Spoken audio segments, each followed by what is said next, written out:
morning, girls.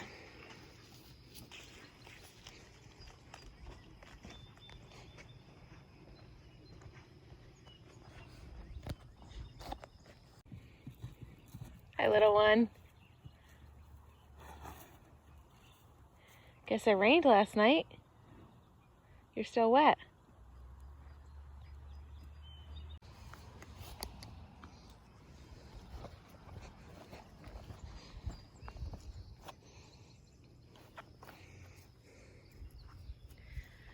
They know what to do.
Good morning, everybody. Welcome back to the Micro Dairy Farmer channel. Figured I'd bring you along for some of chores today and give you all the updates since the last video. Okay, so update number one is my brown Swiss calf is now on pasture. I think last time you guys saw, she was still in the barn. And so now she's on pasture. Update number two related to her. She's on grain. So I was raising her grass-fed, and I ultimately made the decision once I got her out and could really look at her compared to everybody else that she just was short. She didn't grow quite to the height that I wanted, and it was hard to tell when she was by herself. Obviously, having her housed on wasn't ideal.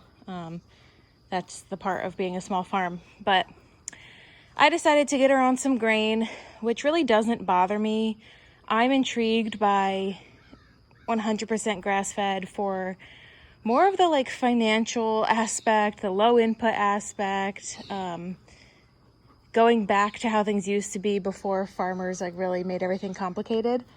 I'm not like morally against it. I don't think it's bad health-wise for the milk for me, so that's fine.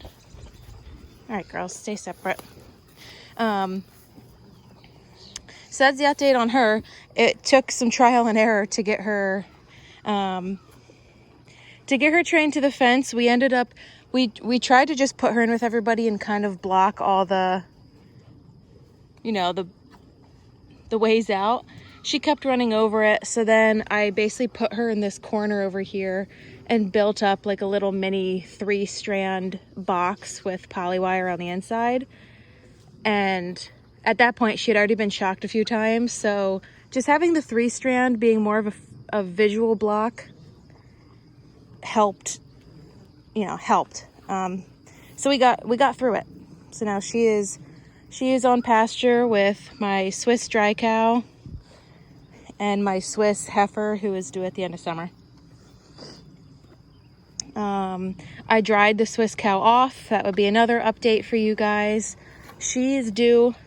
So I had her due date written this past week, but then I realized, well, brown Swiss tend to have a gestation a week longer, so I expect her to calve in the next 1 to 3 weeks.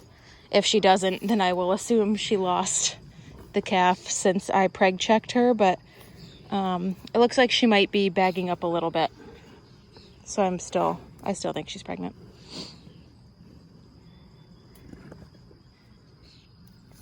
Okay, next update, my Holstein heifer calved, so she's about 3 weeks fresh now. She retained her placenta, got some metritis, but it wasn't so bad that it had to be treated. She kind of was clearing it out on her own. I was keeping an eye on her, tracking her temps, checking her uterus, and she seems to be really doing a lot better. So I'm happy I didn't jump the gun and just observed, but I was prepared, you know, set up with everything if I needed to. She actually had a Swiss Holstein cross, so I'll show you what the calf looks like. I didn't know what to expect. But, so yeah, now I'm milking 3 Holsteins right now. I'm not sure that will stay that way because I'm not selling the milk of 3 or soon to be 4 animals fully. And then pasture. So we're currently on our 4th rotation. And right now we're doing a leader follower setup. So it wasn't the ideal of what I wanted. It's definitely better than last year. But so basically I have 17 paddocks, 15 of them are 2 days, including this one I'm looking in right now. The milk cows will come in, get the first half for a day, and then we'll take a break down that's up in the middle. You can kind of see it in that other pasture over there. Right there. We'll take that down. The milk cows get the whole paddock for the second full day. And then after that, they move and they go to the next first half and so on and so forth, except for the 2 that are single day sized, which this one is. Doesn't go as deep. Once they move, like I said, I'm doing leader follower, so the Swiss non-milking animals come in behind. So they're the cleanup crew. So with this, each paddock is being grazed 4 days, except the other ones are 3 days. Each paddock is being grazed 4 days, and then it gets 30 days of rest, which I don't love the 4 days part, but I do love the 30 days of rest. That is what I was going for. So that's why I've been doing the 3rd and 4th rotation. The 1st and 2nd rotations, each group was on their own. So basically like both groups would go in a new paddock at the same time, get the second half at the same time and move. So if you can do the math on that, those were really short. Those were like 2.5 week rotations. And in the spring flush, it was okay, but obviously I was like, it wasn't ideal. It was more so I did the math wrong and didn't realize that until I like really got going, and I was like, yeah, no, this isn't right. But overall I'm pretty happy. You can see some bluegrass that had gotten ahead and died, but that's fine. Everything's staying very good. I haven't had any, running out of feed for the cows yet, but in our area it's really dry. So I would like some rain. We got a little bit of last night. So up here we've got a lot of clover, we've got orchard grass, we've got fescue, we've got timothy. It looks a little bit wild, but that's what I like. I want diversity. See some thistle up there, but it's not the end of the world. If you go over the hill here, everything back towards the trees gets less and less clover, but that doesn't concern me because they have clover heavy spots up here. So this is kind of what they're going into. 6 to 12 inches depending on the spot, really. And these are some of the areas they just left. Now, because they're not in a spot for only 24 hours, they do pick spots where they congregate and beat them up, and I just try to not get stressed. But you can kind of see the grazed difference here of the stuff they've been in earlier this week. So that's the grazing update for you. I'm pretty happy with it. We'll see if the dry stays and the heat gets worse. I might have to tighten them up by cutting the pastures in half.